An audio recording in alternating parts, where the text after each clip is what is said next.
Hi guys! Welcome to my channel! Ngayon pupunta kami sa Dog Cafe. Kakain ng ice cream. Kaya ilalagay natin dito sa basket itong batang ito para makasakay sa taxi. Kasi pag pet grab guys mahal.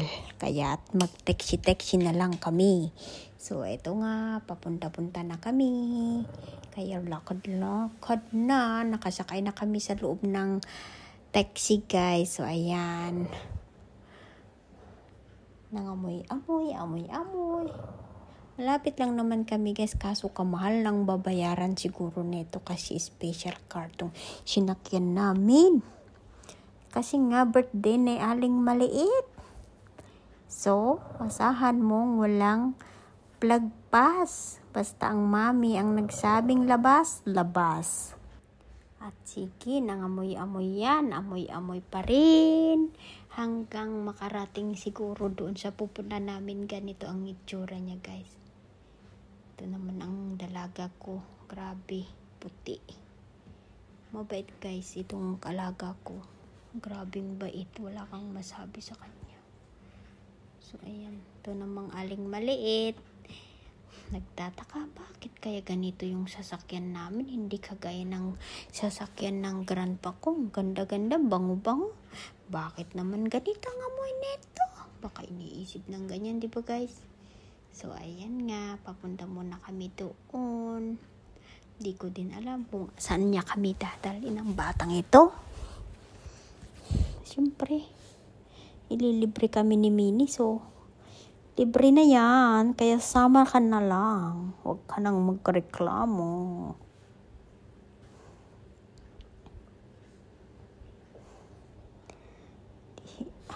Naiilang si Minnie sa ina niya guys. So ayan, hinahanap na niya pupunta namin.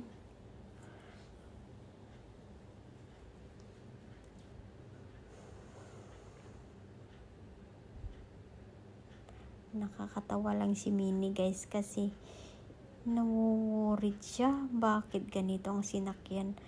At dito na nga kami sa ano to. Hindi ko man matandaan kung anong pangalan nito. Sa sobrang excited namin ni Minnie na makapasok sa ganitong lugar. Na syempre, libre ang baby no. Ang ano dito. Ang apat na paa, kaya ganyan.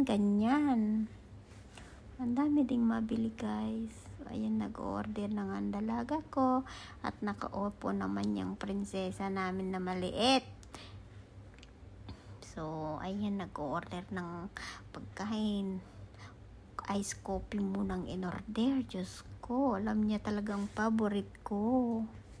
At ito namang Aling Maliit, lakad dito, lakad doon, amoy dito, amoy doon, ang ginawa, apo, free ako, yehe, free ako, ganon. Tapos pag may marinig na sound, tatakbo, uupo.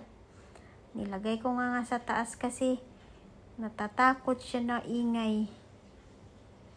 So ayan, sabi ko dyan ka lang ha, mag-order kami ng mami niya. So ayan, pinatis ako ng ice cream. Ay syempre, kahit anong ice cream pwede sa akin. At ayan na nga guys. Tignan nyo, pag sinabi mong dyan lang siya talaga. Hindi siya laalis. Almost finished.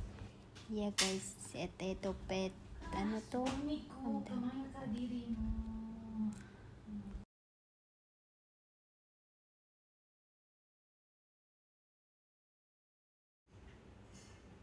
Hindi ko na alam anong nangyari dito sa cellphone ko guys.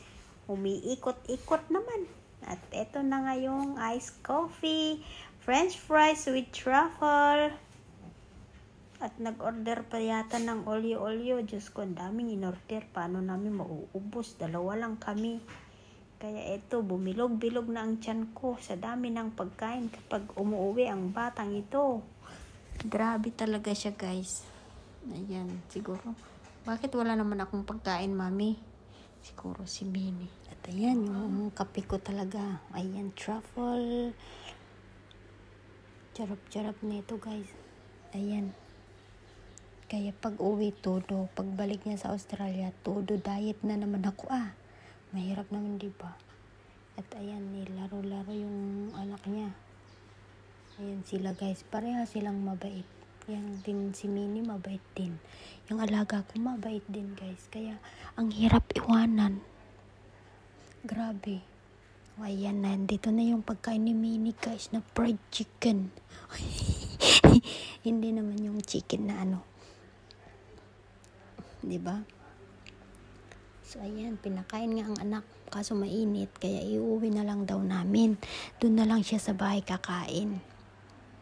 So ayan, hindi mo marinig magtahol yan, batang yan, kahit kaano siya kagutom. So, ayan nga, kakain muna kami at pauwi na mamaya kasi magtataksi kami, kaya dito sa bag ko nilagay kasi bawal sa taxi ang ganitong bata. Dapat meron silang pet grab. Kaso mahal ang pet grab dito guys, additional $3 to $4 yun. So sabi ng alaga ko, magtaksi na lang tayo, at mabuti nga lang mayroon kaming bag na ganito guys. Ayan, kaso nga lang nakakilala ng kaibigan, kaya bumaba sa basket, maglaro-laro.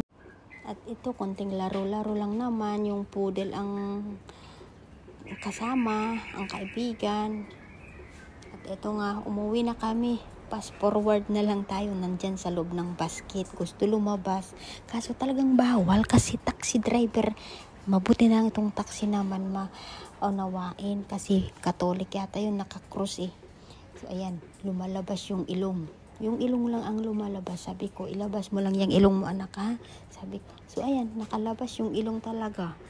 At eto, nagtatapos ang aming journey ngayong umaga. Thanks for watching guys. Hanggang sa susunod na aking vlog. Bye-bye!